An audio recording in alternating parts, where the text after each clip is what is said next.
Okay, so we've got a real doozy of a problem here. The Millennium Falcon. Now, let's go ahead and write things out that we have. The Millennium Falcon needs, it's got a volume of 1,200 gallons of jet fuel to fly across the galaxy.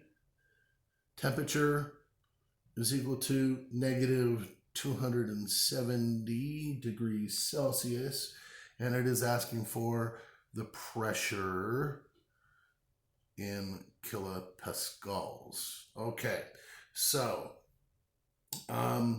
we already know R. R is our constant. We do not know our N either. Okay, for right now. All right, it says we have a jet fuel. Okay, so for the first part, complete the balanced equation. So we got to do that. We have a jet fuel of C12H26, big molecule. Okay, it's a form of a kerosene, all right, which is a jet fuel. And we have to remember that if it's going to burn, this is a combustion equation, we need to have oxygen, okay? And it says that it produces, and it gives us some clues, 24 CO2 and 26 water. Okay, so we have here, we have our C, our H, and our O. And with this, we need to do a balanced equation with these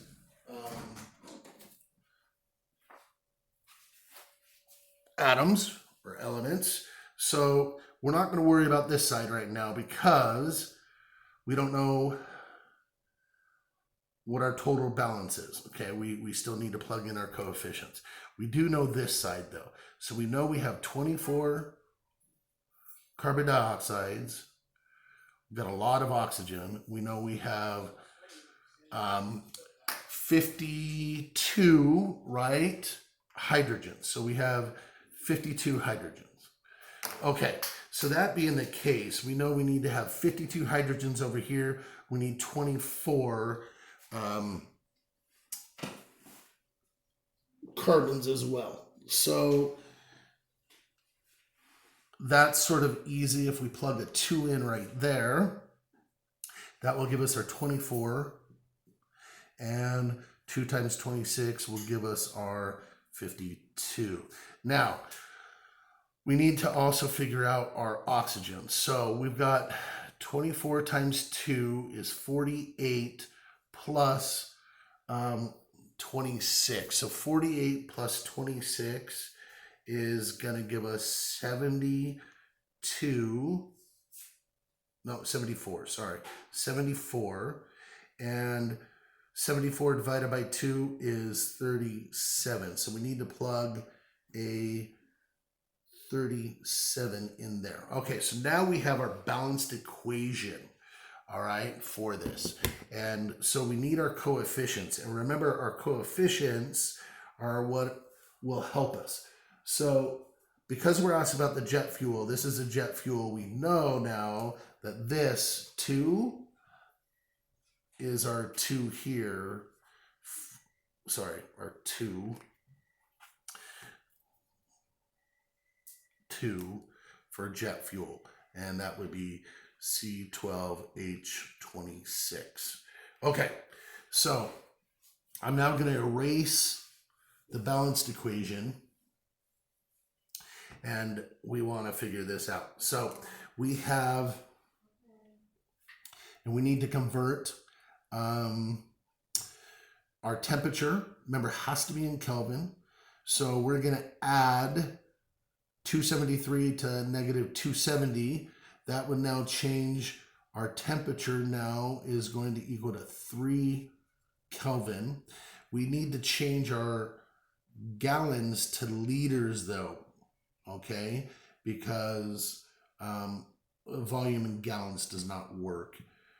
So we know that we have 120 gallons. We want to change to liters.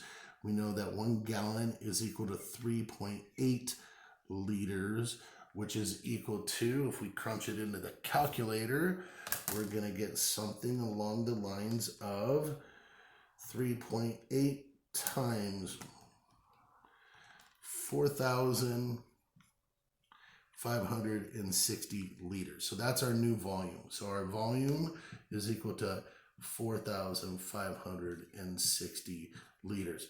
So this is a great problem because look, we've had 3 mini problems already inside of the one. Okay, now let's plug in our ideal gas law. PV equals nRT. And we want to know our P, so we want P all by itself, so we got to manipulate. If we divide by V on this side, we have to divide by V on that side.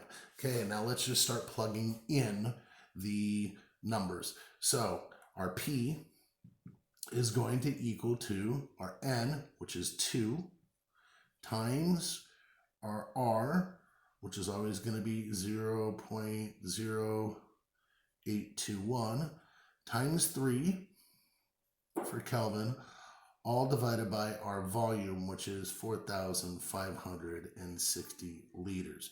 And we'll remember that all the units will cancel out, okay, to atmosphere, all right?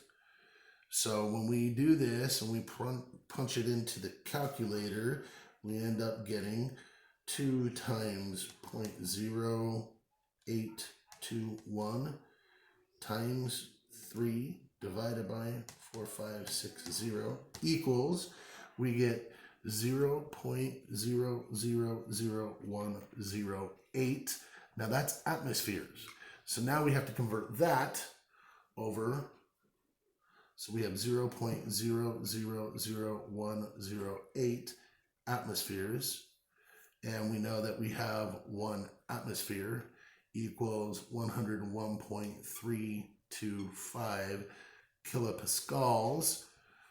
Okay, so we're just basically going to multiply those two times 101.325 equals, and we should end up getting 0.01 and a 0.9, so we're going to round it up to a 1 kilopascals. And that's how we would figure out what the pressure that is being exerted into space from the Millennium Falcon as it burns its fuel.